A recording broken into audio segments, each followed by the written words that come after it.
Buonasera e benvenuti in questo nuovo video nel quale andremo a proseguire il discorso già iniziato dagli ultimi due video relativo ai test di trazione dei fili che utilizziamo nella pesca. Non nego che per fare un discorso il più ampio possibile è stato piuttosto, non dico complicato, ma quantomeno difficile reperire tutto il materiale, un materiale cioè non che sia di particolare fattura, semplicemente un materiale il più possibile ampio, nel senso che possa abbracciare un po' tutte le tecniche di pesca, non soltanto quella del surf casting di cui io mi occupo principalmente o meglio che pratico principalmente.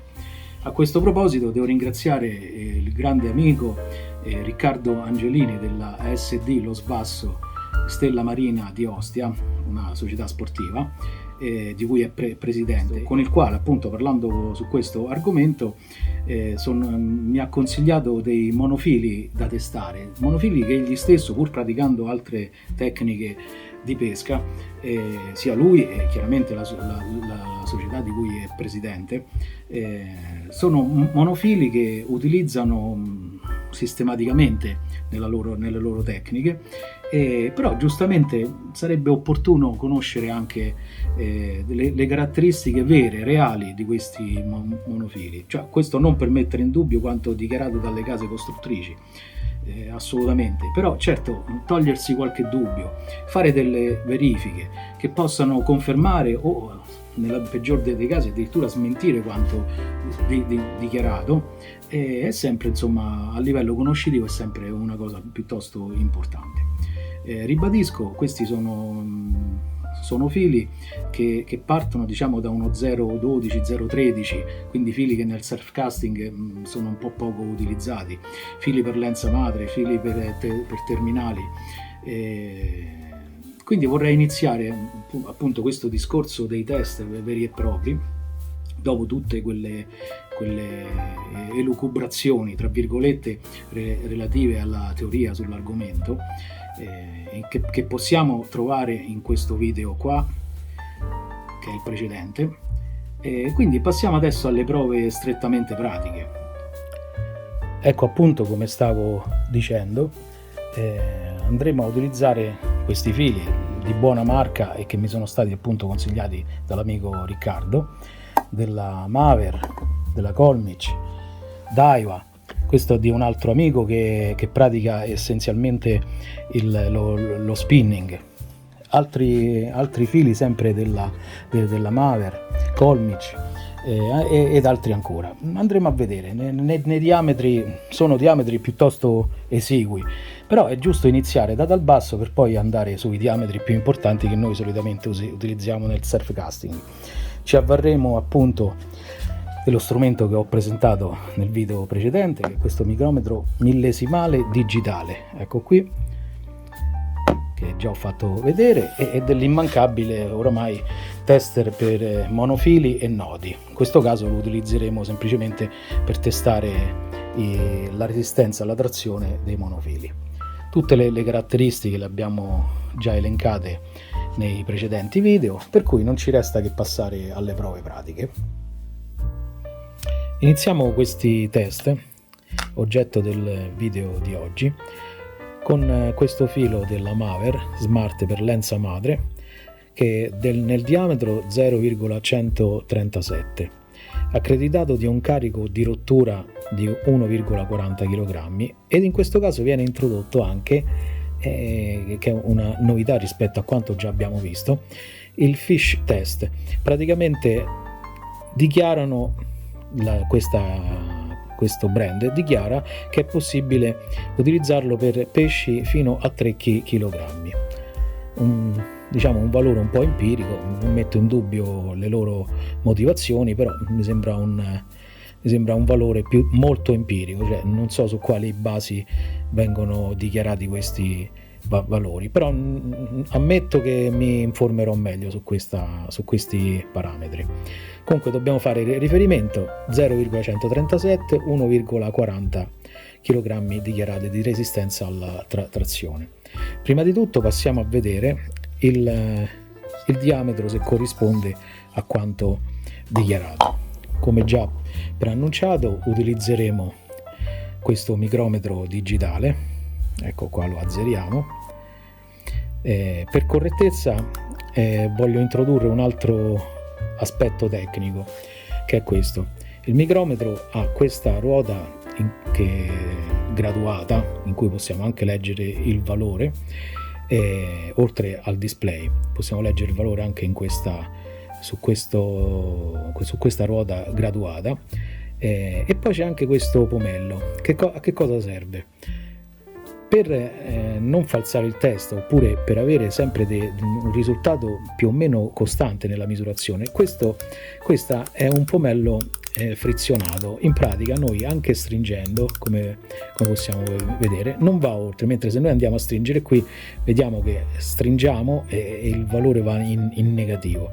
Quindi noi andremo ad azzerare lo strumento semplicemente con questo pomello frizionato. Azzeriamo, e la stessa pressione la andremo a applicare sul filo, proprio appunto perché utilizzando questo pomello frizionato non andremo oltre il valore impostato. Andiamo subito a verificare. Cerchiamo per quanto possibile di posizionare il monofilo al centro dell'incudine di battuta. Beh, io direi un risultato assolutamente eccellente. 0,134 a fronte di un 0,137 dichiarato.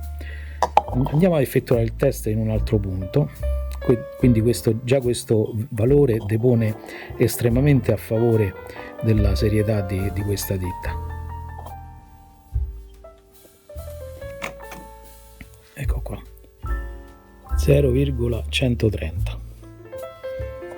Diciamo che in questo caso viene dichiarato un valore superiore a quello che in realtà viene misurato. Ripeto, questo stiamo utilizzando un micrometro, controlliamo l'azzeramento, ecco, 0, partiamo da 0, eccolo qui, di nuovo lo stesso valore. Diciamo che in questo caso il brand Maver dichiara per questo monofilo un valore superiore a quello che poi in realtà andiamo a misurare, perché abbiamo visto 130, 132, quindi inferiore allo 0,137 che è dichiarato. Passiamo adesso al test di resistenza alla trazione. Già montato. La trazione, come abbiamo visto nel precedente video, dovrà essere estremamente lenta, e quindi noi faremo in questo modo.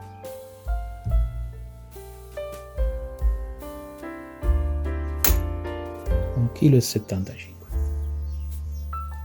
Poi vedremo meglio con uno slow motion il valore reale segnato dalla bilancia.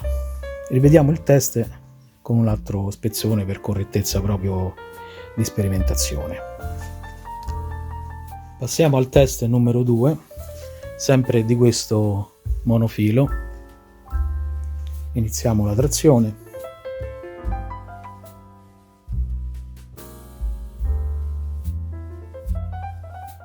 Un chilo e 200 e qualcosa.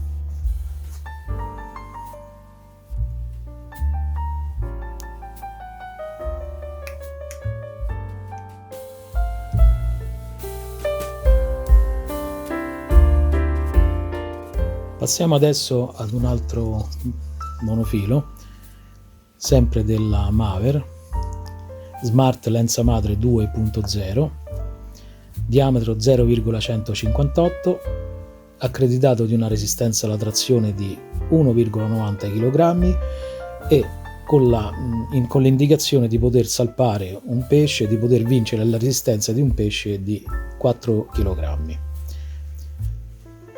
Vediamo, intanto andiamo a verificare la corrispondenza tra diametro dichiarato e diametro misurato.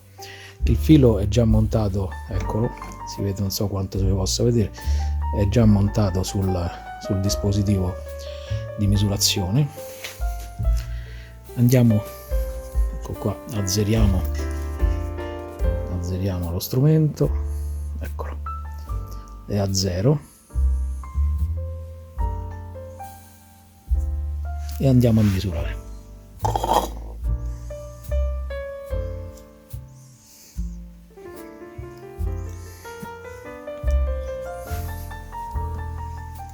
(0,151). Come nel precedente caso è leggermente sottodimensionata rispetto a quanto dichiarato. Facciamo il test in un altro punto, il test di diametro in un altro punto, così tanto per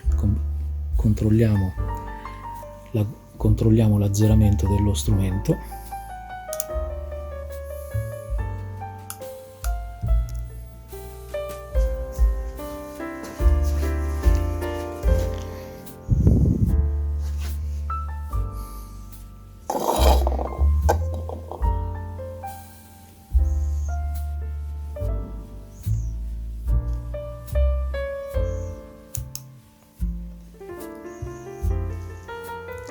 (0,155), quasi perfetto, ma sempre leggermente sottodimensionato a quanto dichiarato. Facciamo un altro test di scrupolo.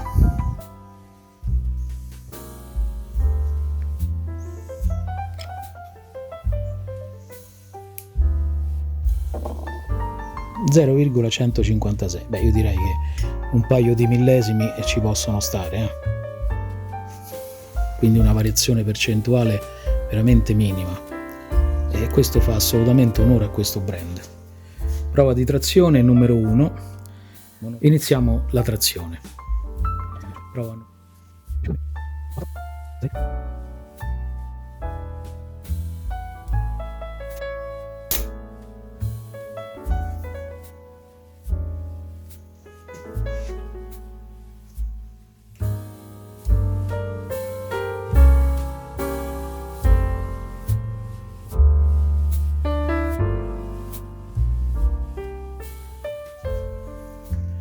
Test numero 2.